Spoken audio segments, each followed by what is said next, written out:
3 weeks and still no arrest in the murder of 4 friends, University of Idaho students who were brutally stabbed to death in their off-campus home. The parents of one of the girls killed have become increasingly outspoken on the case, now saying there is a, quote, conflicting means of death between their daughter and her friend. Joining us now for more is former FBI agent and former Navy SEAL Jonathan Gilliam. Jonathan, welcome back to Wake Up America. So let's start with that. What conflicting means of death mean? Autopsy results are already out. The father of one of those students says the points of damage don't match. What does he mean by this, you think? Well, to tell you the truth, I don't know what this guy means. I'm going to take a little bit of a turn on this because this individual, Steven Gonzalez, I always butcher his last name. He's doing an interview. It seems like every 4 to 8 hours, and many of these different news agencies are putting what he has to say all over the airwaves, and they're not looking at the totality of the things that this guy says. He himself, not law enforcement, he says conflicting things constantly, and he says things that are very odd over and over again. I've worked a lot of different cases. I spoke to a lot of different law enforcement. In fact, one police officer who was a mayor of a town in Springfield and a 20-year police officer reached out to me yesterday and said he's never seen anyone that seemed like they have committed a homicide more than Mr. Gonzalez. Now that's something when we're looking at his statements that he is consistently making to the media, and the media is overlooking the fact that he is saying things, and I have some of the things that he says right here.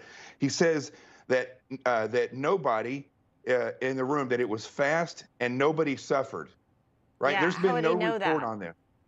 He's also said that he's just going to say it. This is a quote from Kaylee's dad. I'm just going to say it. It was leaked to me. I earned that. I paid for that funeral. I sent my daughter to college. She came back in a box.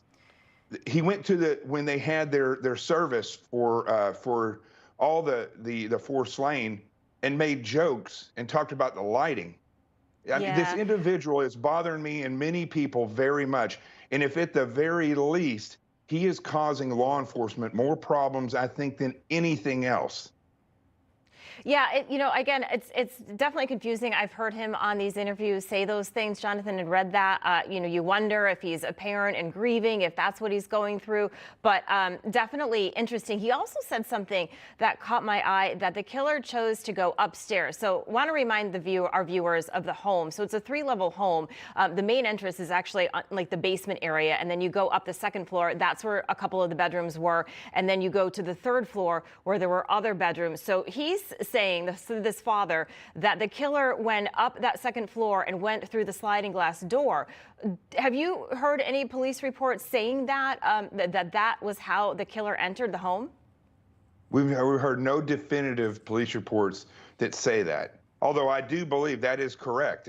I think when you look at the 2 individuals, the 2 females that were in the 1st floor, and that 1st floor opens up into a common living room type space. I guess there's bedrooms there, and those go upstairs. It's almost like a second apartment. Yeah. And the 2nd floor has its own main area, and then there's the 3rd floor. This Mr. Gonzalez, he continues to push out their details about this crime that nobody really knows about. We do know that people were killed on the 2nd and the 3rd floor.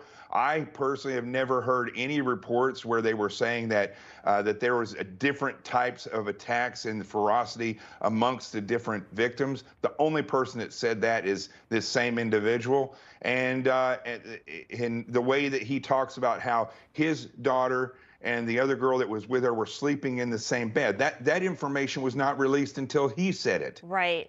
Yeah, so I wonder if the police will come out, Jonathan, and kind of clear up some of these things, because, of course, people want answers, right? Kids are back on campus. Winter break's going to start soon. They still don't have a suspect. We talked about the DNA with you. We have about 30 seconds left because there were so many people in that home. When do they get all of the DNA back, and what do you think it could tell them, especially if the suspect's not in the system? What's going to be a tremendous help on the DNA is when they find DNA that's mixed. There's so many people in that house that there's going to be DNA spread all over the place. It's what DNA is mixed in with the blood on the bed, in and around where the 4 victims were at. Because this, again, I've said this from the very beginning with you on this network, that these were violent attacks. It was most likely a male, physically fit enough to stand over 4 people and potentially have to fight these 4 people. But in any case, as he is stabbing, he's also losing skin cells, hair, and those types of things can be used for DNA that would be mixed in. Yeah, and a lot of people say he may have cut himself in that process. All right, Jonathan Gilliam, thank you so much. We appreciate it.